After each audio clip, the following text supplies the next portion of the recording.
जय श्री राधे कृष्ण दोस्तों, जय महादेव। अधिक मास महात्म्य कथा के कल के अध्याय में हमने जाना था मणिग्रीव शुद्ध के पापनाश की कथा एवं दीपदान की महिमा। इसके आगे की कथा हम आज के अध्याय में श्रवण करेंगे। 25वां अध्याय दर्दनवा उपाख्यान एवं पुरुषोत्तम मास की उद्यापन विधि।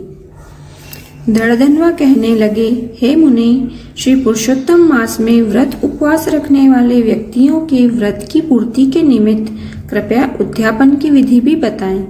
वाल्मीकि जी बोले, हे राजन, पुरुषोत्तम मास के कृष्ण पक्ष की चतुर्दशी, नवमी अथवा अष्टमी को उद्यापन करना चाहिए।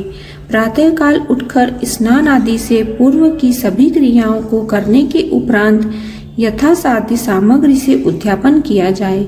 विष्णु की परम भक्ति करने वाले 30 ब्राह्मणों को सपत्नीक भोजन कराया जाए। यदि इतना सामर्थ्य न हो तो 7 और नहीं तो 5 ब्राह्मणों को सपत्नीक भोजन कराया जाए। ब्राह्मणों को निमंत्रित कर मन से भोजन करा दिया जाए। मध्याह्न काल में एक द्रोण अथवा इसके आधे अथवा चौथाई भाग जितने ही सामर्थ्य हो उतने ही संख्या लेकर ध्यान में मिलाकर सर्वतोभद्र बनाकर उसके चारों ओर यथा सामर्थ्य स्वर्ण, रजत अथवा ताम्र अथवा मिट्टी के छिद्र रहित निर्मल चाल कलश मंडल स्थापित किए जाएं। चारों दिशाओं में पुरुषोत्तम भगवान के चतुर्व्यूह की प्रीति निमित्त उन कलश पर श्रीफल रख दिए जाएं, जो सुंदर वस्त्रों में लिपटे हुए हों, और उन पर पान रख दिए जाने चाहिए। वासुदेव, हलधर, प्रद्युम्न एवं अनिरुद्ध, इन चारों व्यूहों की 4 मूर्तियां उन कलशों पर प्रतिष्ठित कर दी जाएं। पुरुषोत्तम के व्रत के प्रारंभ में स्थापित की हुई श्री राधे रहित पुरुषोत्तम भगवान की मूर्ति को कलश के साथ लाकर सबके मध्य में मंडप में प्रतिष्ठित कर दें। पूजन के निमित्त किसी वेद वेदांग में पारंगत वैष्णव आचार्य ब्राह्मण को ही लेना चाहिए। जब निमित्त 4 ब्राह्मणों को 2-2 वस्त्र एवं मुद्रिका दी जानी चाहिए। वस्त्राभूषणों से आचार्य को अलंकृत करके हृदय में प्रसन्न होकर शरीर की शुद्धि के लिए प्रायश्चित करें। उसके बाद पत्नी सहित पहले कही हुई विधि से पूजा करें। चारों ब्राह्मण 4 व्यूह का जप करने बैठ जाएं।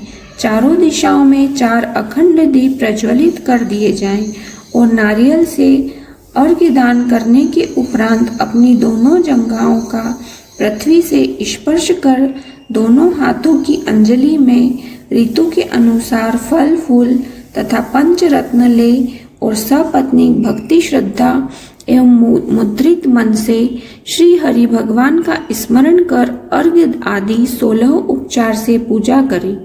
कौस्तुभ मणि से दीपमान वक्ष स्थल वाले श्री पुरुषोत्तम भगवान का ध्यान करके आरती कर साष्टांग प्रणाम करें। श्री वत्स से चिन्हित श्री हरि भगवान की वंदना दंडवत करके ब्रह्मा रूप ब्राह्मणों को स्वर्ण के साथ पूर्ण पात्र देकर आचार्य को स आनंद यथेष्ट दक्षिणा दे। भक्ति पूर्वक स्त्री सहित आचार्य को वस्त्राभूषण से प्रसन्न करके ऋत्विजों को भी दक्षिणा अर्पित करें। दूध देने वाली सीधी गाय को बच्चों सहित अन्य आभूषणों से सुसज्जित कर, जिसकी तांबे से मढ़ी पीठ और सोने से मणे सींग तथा चांदी से मणे खुर हो, ऐसी गाय को दान करें। घी और तिल के पात्रों का दान करें। महेश और गौरी की प्रसन्नता के निमित्त स्त्री पुरुष को पहनने योग्य वस्त्रों का दान करें। जूते तथा 8 प्रकार के पद को दान करें। यदि सामर्थ्य हो तो वैष्णव ब्राह्मण को श्रीमद् भागवत ग्रंथ की प्रति आयु तो चलायमान है ऐसा विचार करके दान करें। श्रीमद् भागवत साक्षात भगवान का अद्भुत रूप है।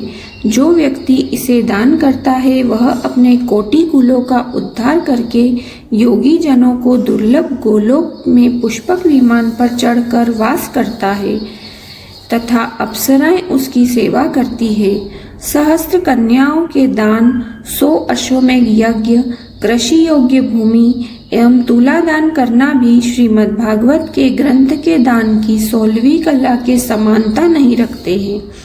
इसी से जहाँ तक संभव हो सके स्वर्ण सिंहासन पर वस्त्राभूषणों से सुसज्जित करके उनके हाथों में लड्डू देने चाहिए। उनकी पत्नियों को विधान पूर्वक वस्त्राभूषण से अलंकृत कर उन्हें बांस की टोकरी दे और द्वार तक ब्राह्मणों के साथ जाकर मंत्रहीन क्रियाहीन ऐसा मंत्र का उच्चारण करते हुए पुरुषोत्तम से क्षमा मांगे। यस्य स्मृयति मंत्र से जनार्दन भगवान को नमस्कार कर विधि पूर्वक संपूर्ण कार्य समाप्त कर आनंदित होवे। सबको समान भाव से प्रसाद वितरित कर असत्य न बोलने की प्रतिज्ञा करते हुए सपरिवार भोजन करें।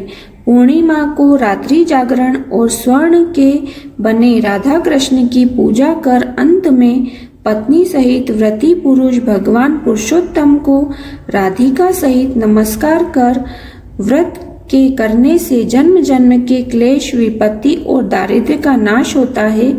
इस व्रत के करने वालों को कामनाएं पूर्ण होती है और वे विमान में बैठकर वैकुंठ लोक को जाते हैं। पुरुषोत्तम भगवान की जय।